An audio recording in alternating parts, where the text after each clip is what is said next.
ஸ்ரீவைகுண்டம் ரயில் நிலையத்தில் 3வது நாளாக சிக்கி தவிக்கும் ரயில் பயணிகள் மீட்கும் பணி தற்பொழுது தொடங்கப்பட்டிருக்கிறது. ஹெலிகாப்டர் மூலமாக கர்ப்பிணி பயணி ஒருவர் பத்திரமாக தற்பொழுது மீட்கப்பட்டிருக்கிறார்.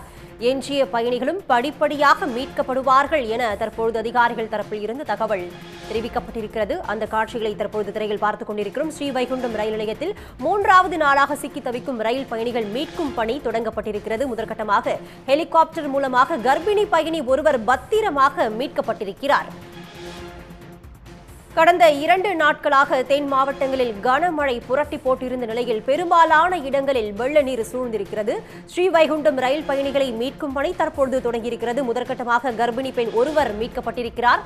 அதனுடைய முதல் காட்சியை தற்பொழுது திரையில் பார்த்துக் கொண்டிருக்கிறோம். ஹெலிகாப்டர் மூலமாக கர்ப்பிணி பெண் ஒருவர் மீட்கப்பட்டிருக்கிறார்.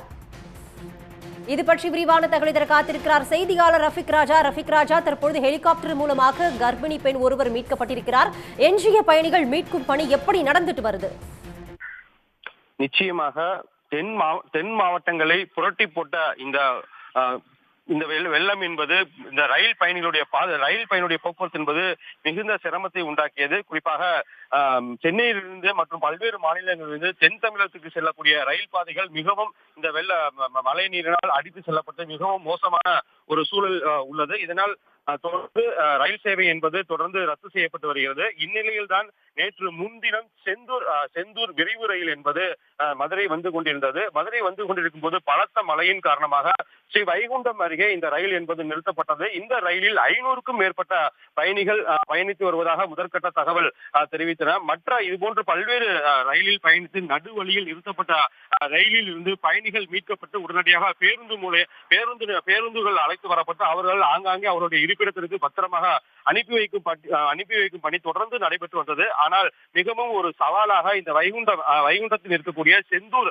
அந்த விரைவு ரயிலில் இருக்கக்கூடிய பயணிகளை மீட்பது என்பது மிக சிரமம் ஏற்பட்டது. முதல் கட்டமாக அவர்களுக்கு அங்கு அதில் சிரமப்படக்கூடிய சிக்கி இருக்கக்கூடிய பயணிகளை மீட்கும் நடவடிக்கையில் உணவு பொட்டலங்கள் வழங்கும் பணி நேற்று துவங்கியது. நேற்று முதற்கட்டமாக அங்கு ஒரு சில பயணிகள் வந்து மீட்கப்பட்டு அவருடைய இடத்திற்கு பத்திரமாக அனுப்பி வைக்கப்பட்டனர். இதனைத் தொடர்ந்துதான் தமிழக அரசு விமானங்கள் மூலமாக மீட்க வேண்டும் என்று முதல்வர் கோரிக்கை வைத்திருந்தார். இதனைத் தொடர்ந்து இந்த ரயிலில் சிக்கியுள்ள பயணிகளை மீட்பதற்காக விமானங்கள் அதாவது ஹெலிகாப்டர்கள் நேற்று இரவு மதுரை வரப்பட்டது. மதுரையிலிருந்து இன்று அதிகாலை கிளம்பிய இந்த சிறப்பு ஹெலிகாப்டர்கள் ராணுவ ஹெலிகாப்டர்கள் தற்போது வைகுண்டத்தில் சிக்கி இருக்கக்கூடிய அந்த செந்தூர் விரைவு ரயிலில் இருக்கக்கூடிய பயணிகளை மீட்கும் பணி சற்று முன் துவங்கியது. அதனுடைய முதல் கட்டமாக அதில் சிக்கி இருக்கக்கூடிய வயதானவர்கள் மற்றும் கர்ப்பிணி பெண்களை மீட்கும் பணிகள் தான் ரயில்வே நிர்வாகம் மற்றும் அந்த NDRF என்று சொல்லக்கூடிய தேசிய பாதுகாப்பு மீட்பு பணியினரும் ஈடுபட்டு வருகின்றனர். அதன் ஒரு காட்சியை தான் பார்த்துக் கொண்டிருக்கின்றோம். அந்த ரயிலில் சிக்கி இருந்த கர்ப்பிணி பெண்ணை மீட்டு தற்போது ஹெலிகாப்டரில் ஏற்றி அவர்கள் பத்திரமாக தற்போது மதுரை அல்லது பல்வேறு பாதுகாப்பான இடங்களுக்கு அனுப்பி வைக்கப்பட்டபடி தொடர்ந்து நடைபெற்று வருகிறது. இதனைத் தொடர்ந்து அடுத்த கட்டமாக ஒவ்வொரு ஹெலிகாப்டர் மூலமாக அங்கு இருக்கக்கூடிய பயணிகள் முழுமையாக மீட்கப்படுவார்கள் என்று தற்போது தகவல் வெளியாகி உள்ளது. ரஃபிக் ராஜா, இந்த மீட்கும் பணி எவ்வளவு நிமிடங்களுக்கு நடைபெற இருக்கிறது? 3 நாட்களாகவே அவங்க ரயில் நிலையத்தில் வந்து பரிதவிச்சுட்டு இருந்தாங்க. அவங்களுக்கு முதற்கட்டமா உணவு பொட்டலங்கள் விநியோகிக்கப்பட்டு வருகிறதா? அது பற்றி சொல்லுங்க ரஃபிக் ராஜா.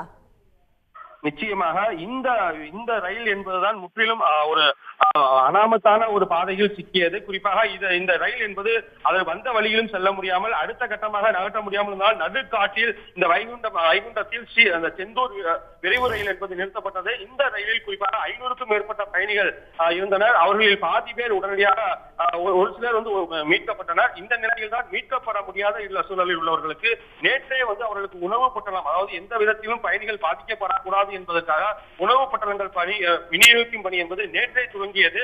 அதனைத் தொடர்ந்துதான் இன்று அதிகாலையிலேயே மதுரை மற்றும் ராமநாதபுரத்திலிருந்து சென்ற ஹெலிகாப்டர்கள் அதாவது ராணுவ ஹெலிகாப்டர்கள் மூலமாக அவர்களை மீட்கும் பணி துவங்கி தற்போது நடைபெற்று வருகிறது. குறிப்பாக இதில் 500 பயணிகள் இருப்பதாக தகவல் வெளியாகியுள்ளது. எனவே ஒவ்வொரு ஹெலிகாப்டரிலும் குறைந்தபட்சம் ஒரு 5 to 15 நபர்கள் மீட்க முடியும் என்றும் சொல்லப்படுகிறது. எனவே இந்த இருக்கு பயணிகளுடைய எண்ணிக்கை குறித்து முற்றிலும் ஹெலிகாப்டர் மூலமாக மீட்பு பணி வந்து தொடர்ந்து நடைபெறும். குறிப்பாக அனைத்து பயணிகள் மீட்பு வரையிலும் அவர்களுக்கு உணவு பொட்டலங்கள் மற்றும் அவர்கள் மீட்கக்கூடிய அனைத்துமே தமிழக அரசு தொடர்ந்து செய்து வரும் என்ற தகவலும் தெரிவிக்கின்றனர். ரஃபிக் ராஜா, ரயில் நிலையத்தை சுற்றி விளைநிலங்கள் மற்றும் வெள்ளம் சூழ்ந்திருக்கிறது. மீட்பு பணி ஹெலிகாப்டர் மூலமாக ரயில் பயணிகள் மீட்கும் பணி எவ்வளவு சவாலானதாக இருந்திருக்கிறது என்ன சொல்றாங்க?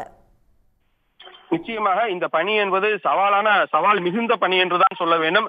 குறிப்பாக அந்த நெல்லை மற்றும் கன்னியாகுமரி, தூத்துக்குடி உள்ள மாவட்டங்கள் தனித்தனி தீவுகளாக காட்சியளிக்கின்றன. குறிப்பாக ரயில் செல்லக்கூடிய அந்த தண்டவாளங்கள் என்பது 1 கிலோமீட்டரிலிருந்து 2 கிலோமீட்டர் முற்றிலும் துண்டிக்கப்பட்டு அந்தரத்தில் தொங்கக்கூடிய காட்சிகள் எல்லாம் நேற்று பார்த்திருந்தோம். அதனைத் தொடர்ந்துதான் இந்த செந்தூர் விரைவு ரயிலும் நடுக்காட்டில் நிறுத்தப்பட்டிருந்தது. இந்த நடுக்காட்டில் இருக்கக்கூடிய சுற்றிலும் விவசாய நிலங்கள் மற்றும் அடர்ந்த காடு பகுதியில் உள்ளதால் தண்ணீர்கள் அதிக அளவில் தேங்கி நிற்கின்றன. இதனால் எளிதாக மீட்பு குழுவினர் அந்த வழியில் செல்ல முடியாது. எனவே முற்றிலும் ஹெலிகாப்டர் மூலமாக சென்றுதான் மீட்க வேண்டும் என்று முடிவெடுத்துதான் தமிழ்நாடு அரசு உடனடியாக இவர்களை மீட்பதற்காக ஹெலிகாப்டர்களை உதவியை ஒன்றிய அரசிடம் கேட்டிருந்தது. அதன் அடிப்படையில் தான் தற்போது இந்த ஹெலிகாப்டர்களும் வந்துள்ளது. குறிப்பாக இந்த பணியில் ராணுவ வீரர்களும் ஈடுபட்டுள்ளனர். அதே போல தேசிய NDRF சொல்லக்கூடிய மீட்பு பணியினரும் ஈடுபட்டுள்ளனர். எனவே அவர்கள் பல்வேறு சவால் மிகுந்த அந்த பணிகளை மேற்கொண்டு உள்ளதால் இந்த விடயத்திலும் இந்த சவாலை எளிதாக மேற்கொள்வார்கள் என்று தெரிய வருகிறது. உடனுக்குடன் செய்திகளை தெரிந்து கொள்ள சன் நியூஸ் பெல் ஐகானை கிளிக் பண்ணுங்க.